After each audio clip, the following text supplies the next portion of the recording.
So hi friends, ఎలా ఉన్నారు మీరంతా? ఐ హోప్ మీ అందరూ బాగానే ఉండాలని కోరుకున్నానండి. సో గైస్, మనం ఫస్ట్ కోవిడ్ విషయానికి వెళ్దాం. కోవిడ్ విషయానికి వెళ్తే 239 మందిని వీసా లేని వాళ్ళని వీసా వైలేషన్ అరెస్ట్ చేశారు కువైట్లో.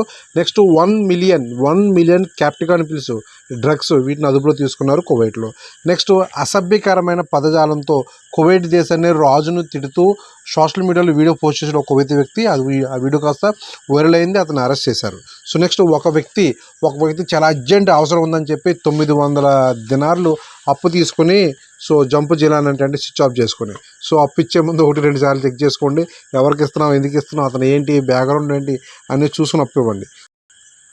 నెక్స్ట్ మనం చదువు విషయానికి వెళ్తే ప్రపంచంలో 2025లో సంపద వలసలకు సౌదీ అగ్రస్థానంలో నిలబడబోతుందంట.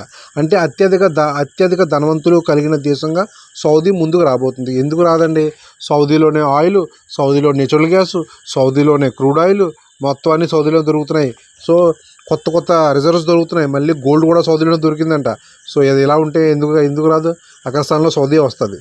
తర్వాత ఇద్దరు పాకిస్తానీ మహిళల్ని సో మహిళలపైన దాడి చేశారు, వీళ్ళని అరెస్ట్ చేశారు. నెక్స్ట్ సౌదీలో తియ్యటి ఖర్జూరం తిన్నారా?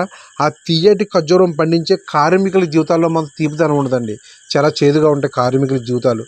పాపం వాళ్ళు చాలా కష్టపడతారు. ఈ విధంగా ఒక వ్యక్తి 2017లో సౌదీ వెళ్ళాడు.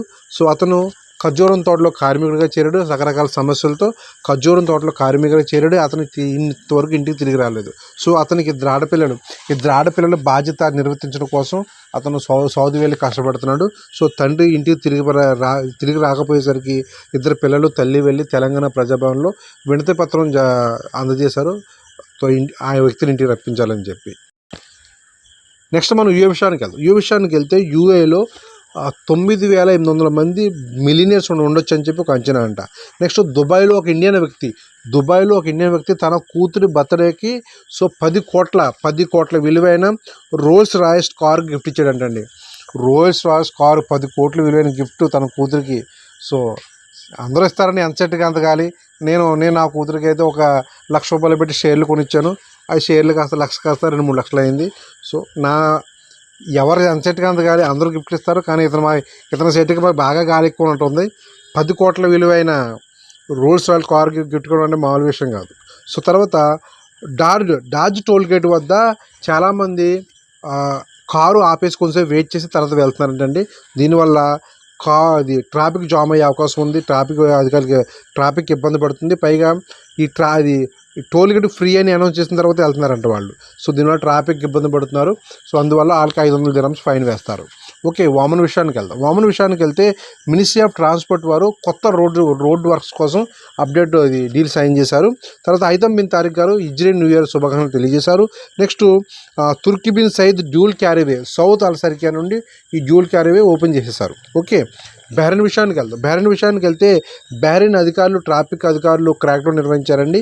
సో నిర్లక్ష్యంగా డ్రైవ్ చేసిన రెక్లెస్గా డ్రైవ్ చేస్తారు కొందరు. అటువంటి వాళ్ళని, లైసెన్స్ లేకుండా డ్రైవ్ చేసే వాళ్ళని, నెంబర్ ప్లేట్లు సరిగా లేకుండా వాళ్ళని, మద్యం సేవించి డ్రైవ్ చేసే వాళ్ళని, సో ఇటువంటి వాళ్ళపైన కేసులు రాస్తున్నారు. ఓకే, హమద్ టౌన్లో 37 సంవత్సరాల ఒక వ్యక్తి యొక్క డెడ్ బాడీని కనుగొన్నారండి. అధికారులు ఇన్వెస్టిగేషన్ చేస్తున్నారు. సో సైబర్ క్రైమ్లు అత్యధికంగా జరుగుతున్నాయి బహ్రెయిన్లో. అధికారులు అప్రమత్తంగా ఉండాలని తెలియజేశారు. నెక్స్ట్ ఖత్తర్ విషయానికి వెళ్తే ఖత్తర్ పోలీసుల అదుపులో ఆర్మూర్ వాసి సో నెల రోజులుగా ఇంట్లో వాళ్ళతో కాంటాక్ట్ లేడు. ఇతను ఇండియాకి సెలవుకు వచ్చి తిరిగి మళ్ళీ ఖత్తర్కి వెళ్ళాడు, కానీ డ్యూటీ జాయిన్ అవ్వలేదంటండి. మరి ఇందులో ఏం జరుగుతుందో తెలియదు, కానీ వాళ్ళ ఇంట్లో వాళ్ళు తెలంగాణ ప్రజాభవన్లో వినతి పత్రం జారీ చేశారు, అతను విడిపించి తిరిగి ఇంటికి పంపించాలని చెప్పి. నెక్స్ట్ ఖత్తర్ మినిస్ట్రీ వారు అప్డేట్ చేశారండి. జూన్ 23 వరకు ఎటువంటి ట్రాఫిక్ ఫైన్లు ఉన్నాయో ఆ ట్రాఫిక్ ఫైన్లు మాఫ్ చేస్తామని చెప్పి. ట్రాఫిక్ ఫైన్లు ఉన్నాయో చెక్ చేసుకోండి.